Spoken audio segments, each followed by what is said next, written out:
Senior صحافی اور column نگار انصار عباسی کا کہنا ہے کہ مرحوم فوجی حکمران جنرل پرویز مشرف نے امریکہ کی خوشی کے لیے پاکستان میں روشن خیالی کا نعرہ بلند کیا، جس نے یہاں بے شرمی اور بے حیائی کے ایک نئے دور کا آغاز کیا۔ مشرف دور میں امریکہ نے اپنی نام نہاد دہشت گردی کے خلاف جنگ کو پاکستان کے اندر دھکیلا، جس کا ہمیں ایسا نقصان ہوا جس کا کوئی ازالہ ممکن نہیں۔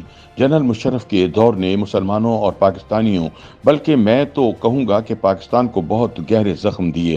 جنرل مشرف کی وفات پر ان کے دور کو یاد کرتے ہوئے انصار عباسی کہتے ہیں کہ senate of Pakistan general Musharraf کے انتقال پر ان کے لیے مغفرت کی دعا کرنے سے انکاری ہو گیا۔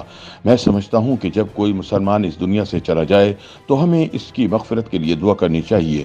جنرل مشرف کا معاملہ اللہ تعالیٰ کے سپرد ہو چکا۔ سینٹ میں دعا سے انکار کرنے والوں کا کہنا تھا کہ جنرل مشرف اس قوم کے مجرم تھے جن کے لیے دعا نہیں کی جا سکتی۔ کوئی اختلاف کرے یا اتفاق، سینٹ میں جو کچھ ہوا وہ حکمرانوں کے لیے ایک سبق کی حیثیت ضرور رکھتا ہے۔ یہ بھی کہا جاتا ہے کہ کسی عام فرد کی بجائے حکمرانوں کا آخرت میں حساب زیادہ سخت ہوگا۔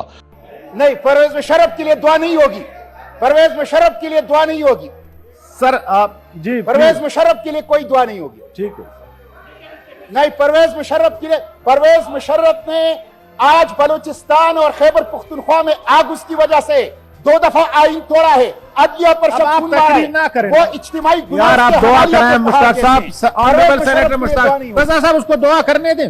انصار عباسی کا کہنا ہے کہ میرے لیے اور لاکھوں کروڑوں مسلمانوں کے لیے اہم نقطہ یہ ہے کہ وہ مسلمانوں کے لیے کیسا تھا۔ بہت لوگوں کے لیے سب سے اہم مسئلہ اس دور کا یہ تھا کہ جنرل مشرف نے اپنی ذات کے لیے پاکستان کے آئین کو 2 بار روندا۔ پہلی بار بحیثیت آرمی چیف اپنے نکالے جانے پر اس وقت کی نواز شریف حکومت کو ختم کیا اور ملک میں ماشاء اللہ لگا دیا، اور دوسری بار اپنی وردی کو بچانے کے لیے آئین کو معطل کر کے اعلیٰ عدلیہ کے درجنوں ججوں کو ان کے گھروں میں بچوں سمیت نظر بند کر دیا، جس پر ان کے اقتدار سے رخصت ہونے کے بعد عدالت نے انہیں موت کی سزا بھی سنائی۔ مجھے جنرل مشرف دور کے جس عمل نے بہت دکھ اور تکلیف دی، اس کا تعلق 9/11 کے واقعے کے بعد اپنائی گئی پالیسیاں اور ان کے مسلمانوں، پاکستان اور ہمارے عوام کے لیے نتائج ہے۔ بغیر کسی سے مشورہ کیے جنرل مشرف نے امریکہ کی نام نہاد دہشت گردی کے خلاف جنگ میں پاکستان کو جھونک دیا، جس کے وطن عزیز پر سنگین اثرات مرتب ہوئے اور اب بھی ہم ان نتائج سے باہر نہیں نکل پائے۔ انصار عباسی کہتے ہیں کہ افغانستان پر حملے کے لیے اپنا سب کچھ امریکہ کے حوالے کر دیا گیا، یعنی امریکہ کو اپنے ہمسایہ مسلمان ملک پر حملے کے لیے اپنے ہوائی اڈے بھی دیے، زمینی اور فضائی حدود بھی ان کے لیے کھول دیں، امریکہ کو جاسوسی کے لیے بھی پاکستان کی سرزمین مہیا کر دی، اور اسی طرح لاکھوں مسلمانوں کو وہاں شہید کرنے کے لیے امریکہ نے ایک گھناؤنا کھیل کھیلا۔ اور دکھ کی بات یہ ہے کہ ہم اس وقت ظالم کے ساتھ تھے۔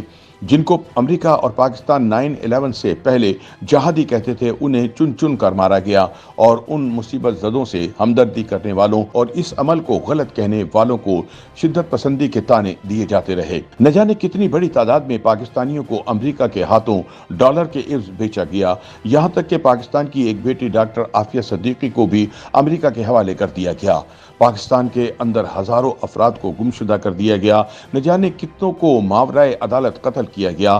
امریکہ کی جاسوس ایجنسیوں بشمول CIA، FBI اور بلیک واٹر کو پاکستان میں کھلی چھٹی دے دی گئی، اور وہ پاکستان کے خلاف ہی کام کرنے لگی۔ جنرل مشرف کی 9/11 کی پالیسیوں کے رد عمل میں پاکستان نے دہشت گردی کا وہ رنگ دیکھا جس کی کوئی نظیر نہیں ملتی۔ کبھی کوئی سوچ بھی نہیں سکتا تھا کہ اپنی ہی فوج پر یہاں اپنے ہی لوگ حملہ کریں گے۔ انصار عباسی کے مطابق اس دہشت گردی کے باعث پاکستان میں تقریباً 80,000 سویلین اور فوج، پولیس، قانون نافذ کرنے والے دوسرے اداروں اور سیکورٹی ایجنسیوں کے ہزاروں اہلکار شہید ہوئے، لاکھوں لوگ بے گھر ہوئے، اور پاکستان کو کوئی 150 ارب ڈالر کا نقصان اٹھانا پڑا۔ پاکستان کے ہوائی اڈوں سے اڑنے والے امریکی ڈرون پاکستان کے اندر ہی حملے کرنے لگے، جن سے سینکڑوں افراد بشمول عورتیں اور بچوں کو بے گناہ شہید کیا گیا۔ سابق فاٹا کے علاقے میں شادیوں، مدرسوں اور مساجد پر میزائل برسائے گئے، اور صرف ایک مدرسے پر حملے کے نتیجے میں کوئی 80 بے گناہ بچے شہید ہوئے۔ انصار عباسی بتاتے ہیں کہ جنرل مشرف کے حکم پر لال مسجد پر آپریشن اور وہاں موجود بڑی تعداد میں موجود نمازیوں کو بے دردی سے شہید کیا گیا، جس کے نتیجے میں پاکستان میں دہشت گردی بہت زیادہ بڑھ گئی۔ جو ظلم مسلمانوں پر اور پاکستان اور پاکستانیوں پر اس دور میں ہوا،